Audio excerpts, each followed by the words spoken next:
असं चाललंय त्याचं आज 4 दिवस झाले माझ्या मागे पोलीस लावून ठेवले मला आज काय तर इथंच मी पोलिसांसमोर आहे त्यामुळे त्यांना काही शोधायची गरज नाही पण दररोज एक जणांनी नोटीस द्यायची दररोज एक जणांनी नोटीस द्यायची आणि पण आम्ही पळतले नाही आहेत आणि आम्ही काही चोऱ्या केलेल्या नाहीत आणि जर तुम्हाला वाटलं असलं आम्हाला जेलमध्ये टाकायचंय तर आमची जेलमध्ये पण जायची तयारी आहे त्याचं बी काय तुम्ही टेन्शन घेऊ नका का तर आम्ही जीवावर उधार करून बाहेर पडलेलो आहे येताना बायकोला पण सांगितलं आज काही ती आली नाही तब्येतीच्या कारणानं पण माझी पूर्ण फॅमिली इथं आलेली आहेत सगळे लहान मुलं आहेत आमच्या सुना आहेत आमच्या भाऊजाई आहेत आमच्या बहिणी आहेत आमच्या मुली आहेत मी माझ्या सगळ्या फॅमिलीला बरोबर घेऊन आलोय मग तुम्हाला काही लाज वाटते का सगळे संडे उठला की निघता इकडे त्या दिवशी रेणुकाताईंनी हात जोडून सांगितलं तर प्रत्येकाने कमीत कमी आपली बायको तरी घेऊन या बाकीच्या इतर शेजाऱ्याबद्दल काय बोललं नव्हतं बरोबर का आपल्या आपल्या बायका घेऊन या म्हणून सांगितलं होतं तरी पण आज आला नाहीत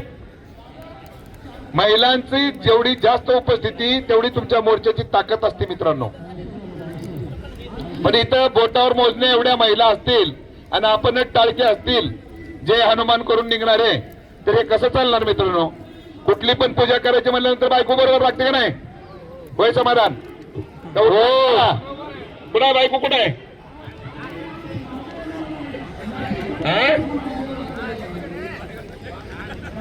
असू दे की काय होत त्याला बी कळायला पाहिजे आम्ही काट्या कुट्यातलेत रानावनातलेत जल जंगल जमीन आमची ना आम्ही म्हणतो फक्त का बरोबर का त्याला पण कळायला पाहिजे की बाबा उन्हात राहतोय आम्हाला घर पण नव्हतं या सगळ्या गोष्टी आपल्या लेकरांना सगळं समजल्या पाहिजे ते आमचं नातरुंड कुठे गेले बारकं श्री ते कालच म्हणतोय दत्ता भाऊ तुम आगे बढो रोज बाबा म्हणतो आणि त्यांनी कुठं ऐकलं असं दत्ता भाऊ तुम आगे बढो बघा तिथं आहे बारका नाही या गोष्टी जोपर्यंत तुम्ही तुमच्या लहान मुलांना बाळकडू देत नाहीत लेकरांना पण कळायला पाहिजे की आम्ही आदिवासी महादेव मल्हार डोल टोकरे कोळी यापैकी आहोत महादेव कोळ्याचा आहे टोकरे कोळ्याचा आहे मल्हार कोळ्याचा आहे या गोष्टी कळायला पाहिजे लक्षात ठेवा तुम्ही कोळी म्हणता सगळेच कोळी म्हणता कोळ्याची गल्ली कोळेवाडा झालं आणि त्याच्यामुळे त्यांनी आपल्याला एसबीसी करून ठेवलं ओबीसी करून ठेवलं त्यांनी आपल्या ड्रेसवर सुद्धा गेले ड्रेस कोड त्यांचं असं म्हणणं आहे आता ही माझे मित्र आहेत ज्यांनी मला सहकार्य केलं कोकण विभागातले सगळ्यांसाठी टाळ्या वाजवा कोकण विभागासाठी आपले अध्यक्ष कोकण विभागाचे अध्यक्ष माननीय भूपेंद्र गवते साहेब आणि आमचे संघटक कुठे गेले मुख्य संघटक चौगुले साहेब आमचे मुंबई जिल्हा अध्यक्ष दत्ताराम पालकर साहेब या लोकांनी दिवस रात्र मेहनत केली आणि आमचं ज्येष्ठ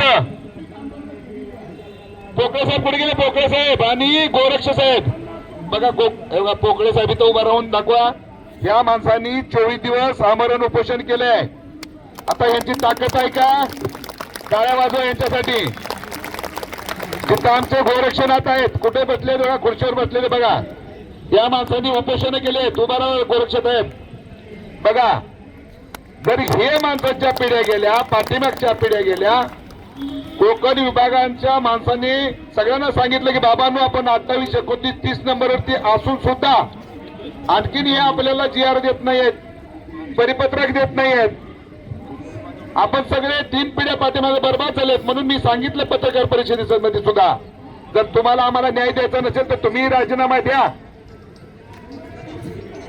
बरोबर आहे का प्रत्येक व्यक्तीला न्याय मिळाला पाहिजे का नाही मिळाला पाहिजे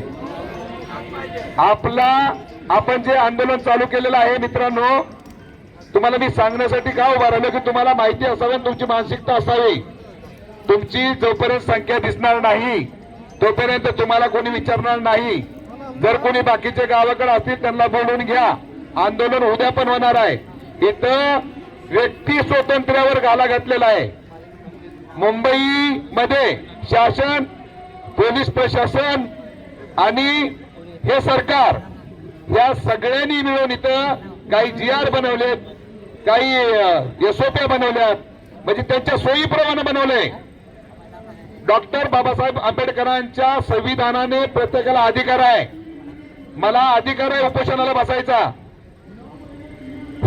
अखिल भारतीय कोळी संघटनेचे अध्यक्ष माननीय परेशभाऊ कोळी यांचं मी स्टेजवर स्वागत करतो मला अधिकार आहे पंचायत उपोषणाला सभापती स्वागत बसायचा, करतो. मला अधिकार आहे आंदोलन करायचा, मला मोर्चा काढायचा पण अधिकार आहे का नाही आपल्याला? संविधानाने अधिकार दिलाय का नाही? माझ्या 3 परवानग्या ह्या लोकांनी नाकारल्या. तिथं तो मंडप होता, तो तिथं आपला मंडप झाला, सगळं झालं होतं स्टेज. ह्या लोकांनी नाकारल्यामुळं आणि आजपर्यंत आपल्याला मंडप न घालता आला. त्यांनी परमिशन आज सकाळी दिली आपल्याला. त्यांनी परवा पण परमिशन दिलं, लक्षात ठेवा. आज सकाळी परमिशन दिली आहे. मग ह्या सगळ्या गोष्टी त्यांनी जाणून बुजून केलेल्या आहेत. बऱ्याच त्यांनी आंदोलन होऊ नये ह्या बाबतीत आपल्या घरातलेच आहेत त्यांच्याबरोबर बोला. बाकीच्या आमचं तर तुम्ही सोडूनच द्या. गरका बेदी लंका डाय, तुम्ही जिंकायचे बघा. आपल्या घरातली कुठली भिंत कमजोर आहे हे कोणाला माहित असतं? आपल्या घरातल्याच माणसाला माहित असतं का नाही?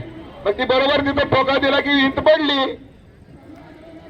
त्यांनी सांगून दिलं काय काळजी करू नका, माणसं येऊ नये असा आम्ही बंदोबस्त केलाय.